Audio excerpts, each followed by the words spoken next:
Hi guys, and welcome back to the channel. And today we're going to be taking a look at Blood and Steel, the new rules published through Firelock Games for the Victorian Age of Combat 1837 to 1901. This isn't our first foray into the Firelock Games series of rules. We actively play here Blood and Plunder, and we also play Blood and Valor, which are both really good sets of rules and great fun we've had with those. So, Blood and Steel, what is it? It's a skirmish level game that allows you to set your games in not just the Victorian British sort of empire style, sort of colonialism style games.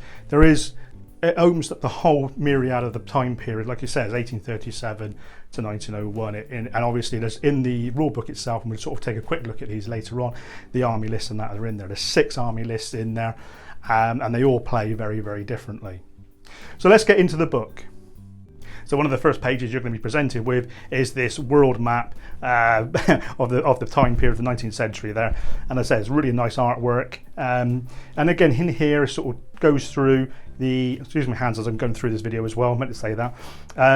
It goes through the army lists and that are going to be in the back of the book. So obviously you can sort of see there on the right hand side, there's 6 army lists that we're going to be sort of taking a look at briefly later on. But what I say, my main aim for this book is basically to take you through the actual rules themselves and sort of a brief overview of each sort of section. So as I say, lovely printing, contents page down there on the left hand side, nice big picture, and I think all the pictures in here are from the collections of the authors. And as I say, they are nice miniatures and that they show off. So pretty straightforward.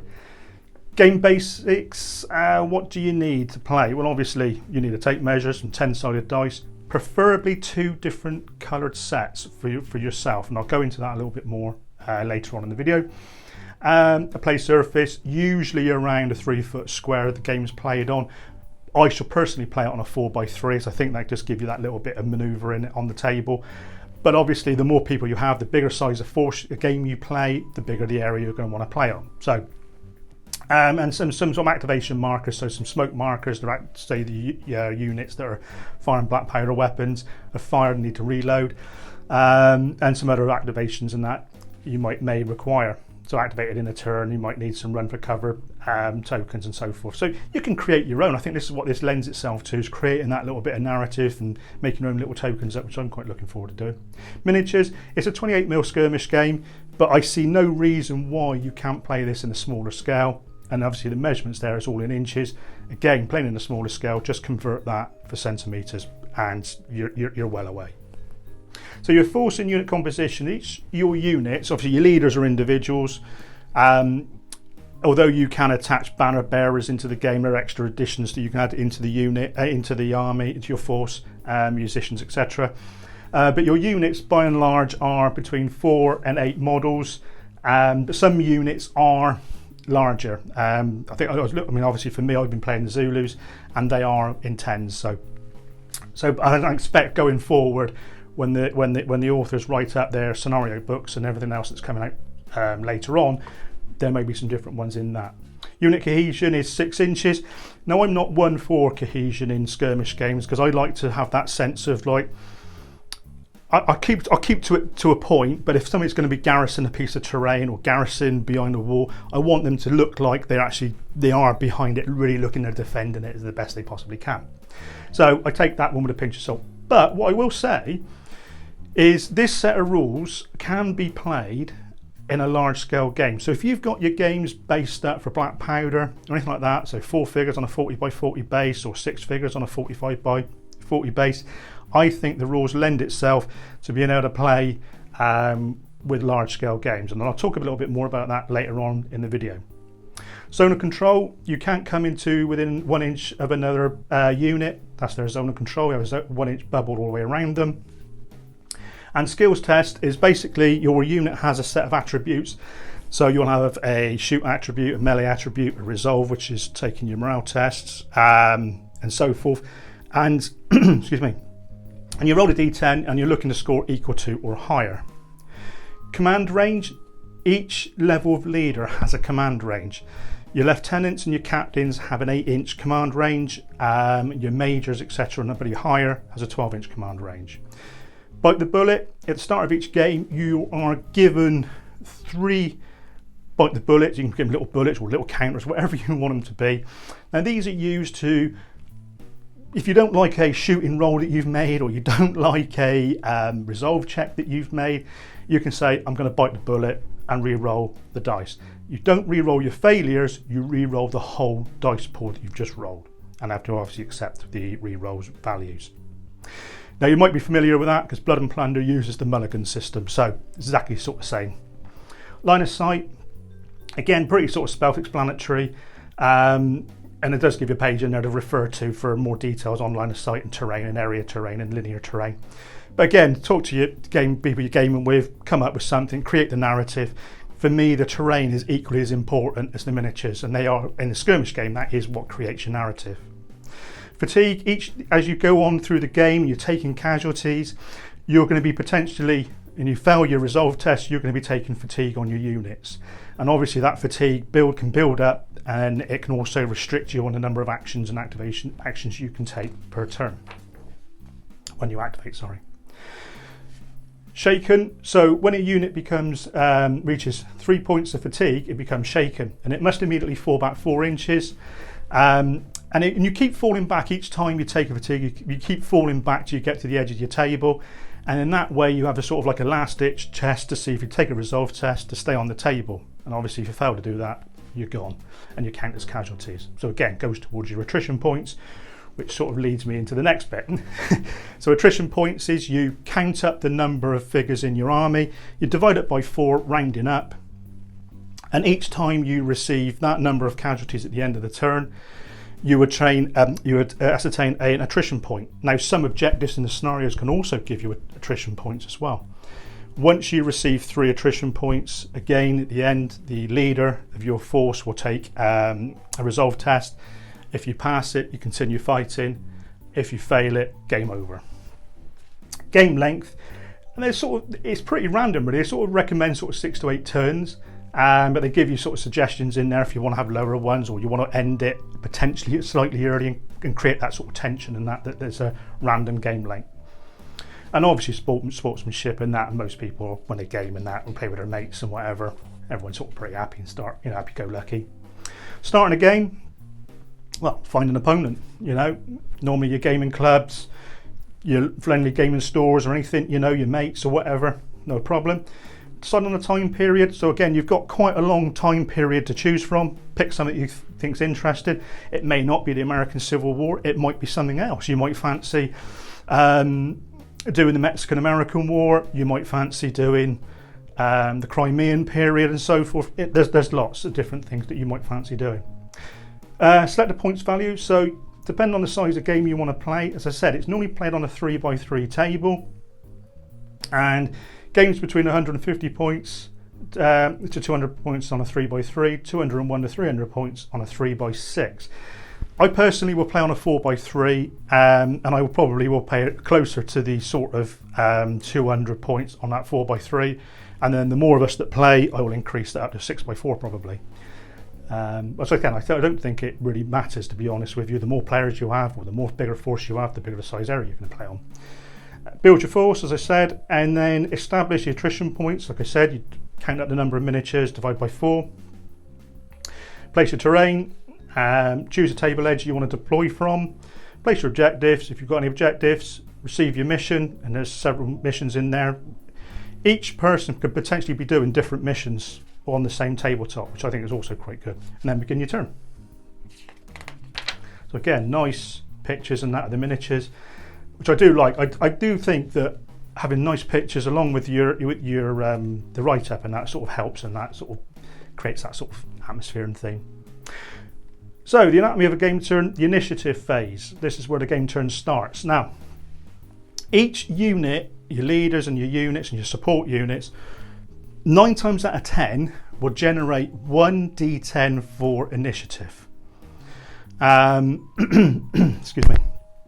And then what you would do is you will roll those d10s, and the results that you get is your initiative pool. Now both sides can see each other's initiative pool. This is slightly different to how Blood and Valor works, and also different to how Blood and Plunder works. If you guys are familiar with those, this is a different system, and I think it's quite good. I actually quite like it actually. And what you will then do is throughout the turn is you will then have a counter in your hand, and you would have, say, like a 1 to 10 counter in your hand. And let's say you've rolled out of your, we've rolled 6 d10s, sorry, and we've rolled a 1, 2 3s, a 4, and so forth, like, you know, and a couple of 6s. So I would then say, oh, I fancy, I'm going to play a 6 down. You place a 6 down face down. You don't remove the dice from the pool because you don't want to tell your opponent what you've done. They do the same. It's a blind bid. Show your disc of what the value you're selecting. Remove that dice, place it on the unit you want to activate, do the number of actions. Now the number of actions you can perform denotes on the value of the dice on the d10 that you rolled. If it was a 1 to 3, you only get to do 1 action. If it's a 4 to 10, you get to do 2 actions in a turn. At the start of the game, somebody will have the edge, and let's say, for argument's sake, we start the game, the scenario might even tell you who starts with the initiative edge. But let's just say I've got the initiative edge, and we both bid the same initiative value. We both had a 6. Now, because I've got the initiative edge, I get the turn. I get to go first. Should something happen in the turn where I have to take a resolve test and I fail that resolve test, I hand that initiative counter over to the other side, and then they have the initiative for whoever the edge, whoever plays a double the same. Fortune and Calamity. When rolling your initiative dice at the start of the turn, if you roll more 1s than you do 10s, you roll on the Calamity table. If you roll more 10s than you do 1s, you roll on the Fortune table, and that's opposite. There we go, at the top here. And you resolve those before you take your first action, and obviously who's got the initiative edge and whatever, before you activate a unit, that is resolved first. He or she who has the initiative edge resolves theirs first. I have one slight issue with the rules. As I said, it's to do with this smaller text. Now throughout the book there's even smaller bold text in the book than this. And for someone who wears glasses, it all becomes a blur. I don't quite like that. That's my only criticism about the whole book. But that's just, you'll see that in the army list at the end. The activation phase. There are some free actions that you can do, and on the page here are the types of actions that you can perform when you activate a unit. Now, like I said, if you roll 1 to 3, you can only make a single action. If you roll a 4 to 10, you can make 2 actions. Command actions. Now, your commanders, depending on their level, can activate a unit. This is classified as a free action, providing they've got line of sight, as it clearly shows here. So let's say, for argument's sake, that you've activated a unit already and they've fired. You might get a unit within their command range of a lieutenant, and you say, right, okay, I want you to reload. So that's a free action. They can just reload. So, you know, an out of action sort of sequence, an event that they can do. So I think that's pretty good. And I think that throughout reading the rules, you get a sense of they've taken their inspirations for things like sharp practice, and other sets of rules. I mean, even there's some elements of chain of command in there actually, but yeah, there's sharp practice definitely. There's definitely inspirations in there from that. And then the morale phase at the end of the turn is you roll. If you count up how many figures you've lost and see if you accumulated enough attrition points. Once you get 3 attrition points, you take a resolve test. If you fail that resolve test, the army quits the field. So again, I like the way it's sort of giving you a break point. You're not fighting to the last man on the table, and that's quite often what happens in a lot of these skirmish games. There is a couple of other sort of things within the morale phase once it goes through. Terrain, area and linear terrain. Again, nice photograph of the pictures there. And again, in difficult elevated terrain, buildings, explosives, use explosives to blow things up, which I think is quite cool. And again, it's a little table at the bottom there telling you all different types of what it is, area, linear, how it affects movement, what type of cover type it offers. Shooting. So quite simply, select the target that's in line of sight. And then you check your range for your weapon. And there's obviously your weapons chart. Any range modifiers and any other modifiers. And you then sort of consult your shoot value to hit, and you're looking to roll a d10, score equal to or more on that value. I quite like that, and I quite like the fact that even if the modifiers takes it so you can't hit, a natural 10 is always a hit. So I do like that in games where they still give you a chance of doing something.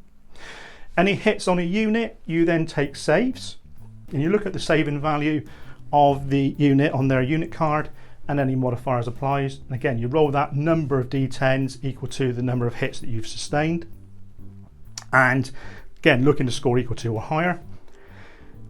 After that, the unit that's been fired upon takes a resolve test. Now, a resolve test is basically if the unit has received any hits but managed to save them, they will still take a resolve test on 1 dice. If they've managed to lose casualties, they take a resolve test on the number of casualties they've lost +1 for being hit in the first place. And again, it's a nice explanation of it all up in here, and that's what I quite like about reading through the rules. The explanations are very well detailed, and it is very, very good. All the weapons and weapon characteristics. So again, you've got things from smoothbore muzzle loading muskets right the way up to advanced breech loaders. So you're looking at your sort of Lee Metford's magazine bolt action rifles. So everything's covered for in here. Like I said, explosives there as well. Repeaters, Gatling guns, everything's covered in there. Close combat follows a very similar process to shooting. So again, once you're in base-to-base contact, you'll roll your skill tests for them, roll a save, resolve tests, and follow up movement. So if a unit becomes shaken or takes a fatigue while shaken during the close combat, it must immediately fall back 4 inches. Then you, as the attacker, is forced them to go back, has the option of following them up or consolidating within 1 inch of where the combat took place. Or if the defensive unit, had to fall back and is in a building, it can stay garrisoned in the buildings. Charge phase, or charge action, shall I say. This is quite a good one. Again, there's quite a meaty explanation of it here. If you elect to charge, units that you pass by has a chance of doing sort of fire, or a defensive unit you're going to be targeting has a chance of doing overwatch fire on you, or passing fire as they call it, and other units that you pass by has a chance to fire at you, providing they're loaded. This is an out of action sequence, and that, which I think is quite good, and it sort of reflects that sort of quick, let's try and stop them from getting into us sort of thing. And the sort of rules wise, last thing is multiplayer games. Now that's something I'm really interested in, and the authors here give us sort of an explanation about how they play their multiplayer games, and I like that because I think there's not enough in that in sets of rules for playing multiplayer. I really like the fact that, I mean, here there's at least 3 of us here that play. I say we're a gaming family, as you all know. We all play, and there's guys that come in to our group that plays with us. So again, creating some large forces, and that would be really cool. Traits, so your unit traits. Again, this sort of adds to the flavour and that of the period that you're going to be playing. So again, I quite like that. So you can have some stubborn troops and that, or steadfast troops. Sorry, you can have a tactician. Leader as a tactician, or tough fighters and things like that. So there's some, or inspiring command. So there is some really, really good close combat specialists. So that's quite interesting. Drilled troops, really good. I quite like that. And then we go on to the missions. So at the start of the game, as I said, you put 2 sets of counters, numbers 1 to 6, into a bag, and you each select a counter from the bag. There's only ever one number 4 put in, so you might have 2 sets of 1 to 6, but one of the 4s is taken out. And here you have the missions of what they represent. So the number that you draw is the mission type. Every mission is slightly different, although there's always three objectives, and that's something I have a bugbear about, because I would rather see it more narrative. You're escorting the cart across the table. That's the objective of you. So you're trying to escort the payload, the pay chest, and the enemy might be on an ambush, or they might be on a defensive position, like something you've passed by. So I think you can change it up quite easily. But the missions are good, and I like the way they sort of add some sort of differences in that between each one that you're playing. So again, moving on. Building a force, like I said, you select a number of points that you're going to build. Now you have leaders core units and support units. You cannot have more support units than you have core units. So effectively a 1-to-1, which again I think is quite good. It uses a WYSIWYG, so whatever the models are armed with is basically what they are. And then we go into the army list. And as I said, there's 6 of them in there. We just sort of skim through these because I'm conscious of the video getting a bit long. And they're quite sort of straightforward to follow in that, which I quite like. So yeah, I mean, I think they've done a good job getting 6 army lists in here to play. The Mexican-American War, quite fancy doing that period. That's something I do like. This was something I was saying. I don't know if it would come out on camera or not, but down here, like the support unit here, the Texas Rangers here, you've got, it's all black, and you've got big bold underneath here, but look underneath here, small text bold, and then slightly bigger text bold. If you looked at a Blood and Valor one, and I'll see if I can scan one, I've got the book in front of me, and I'll put one next to it, and you'll see what I mean about units and how they've done them. And I just think that it could have been, I know there's less units. Here we go. If I pop that over there, look. There we are. I know there's less units than what's on this page. I appreciate that. But there's plenty of scope at the bottom of the page to move it down a bit or make it slightly bigger text. Because, like I said, if someone who wears glasses like I do, and I'm quickly scanning, and I've got me, especially when I'm wearing my varifocals when I'm gaming, it's very difficult to see. And it becomes, I say, it just becomes a blur. So that is literally my only criticism of the book. Say the Mexican Army for the Mexican-American Wars. So again, pick your units. Very straightforward. American Civil War. So like I said, there's your lieutenants. That's your traits. How much it moves. How many command points it's got. So how many commands it can dish out to units per turn. What he's armed with. Its command range. And his special rule. So quite simple. He don't cost you any points. But if you want to put a captain on, it's going to cost you 15 points. And then there's your normal Union troops. There's Confederate on the other page. And any militias, support units you want here. And it tells you, although it says like the 14th Brooklyn and that, but it sort of it tells you on the bottom there what they represent as sort of like the Zouaves, Chasseurs, type troops and that at the early part of the war. So it's really cool. Marines, anyone wants to do early sort of ball run? I quite fancy doing. And then the Confederates exactly the same. Unit types, Louisiana Tigers look. And even as though you sort of say Confederate infantry or Confederate cavalry, they are different in the actual lists. They have put quite a bit of sort of trait from the period and that into those sort of little units and that. So just moving on. So they say the Maori Wars, New Zealand Wars, Anglo-Zulu Wars, the British. So I think it's quite cool. And then the Zulus. Spanish-American War. That's always something that's quite interesting. I think it was it. There's a range I think Empress do a lovely range of Spanish-American War figures. Is it 1908 miniatures? I can't remember now, it's on the top of my head. Spanish Army for that. Or was it 1898? I can't remember. It's definitely Empress. I know that they're distributing over in the UK. And author's notes. Now this is something I always like in a set of rules because it's great, obviously, with modern technology and social medias and that we can contact the most authors and that are rules writers are quite active in the forums and that or in their Facebook groups. But it's always nice when you're reading this first rules for the first time. You can sort of imagine what the author wants from the game, and I think the guys have done an exceptional job sort of describing what their goals are, what their aims were to put this game on the table, and penultimately their aim is to have fun. And that's, and again, I quite respect that. I love that. They're in sort of enthusiasm talking about that and why the design philosophy of the rules is the way they are. Another thing I really like about this as well is the index. It's a very, very well detailed index, and you will find stuff you want to look for quite easily. Yeah, quite easily in there. Play sheet, very simple. This I think you can download the play sheet on the Firelock Games website. There's the counters that they've got there.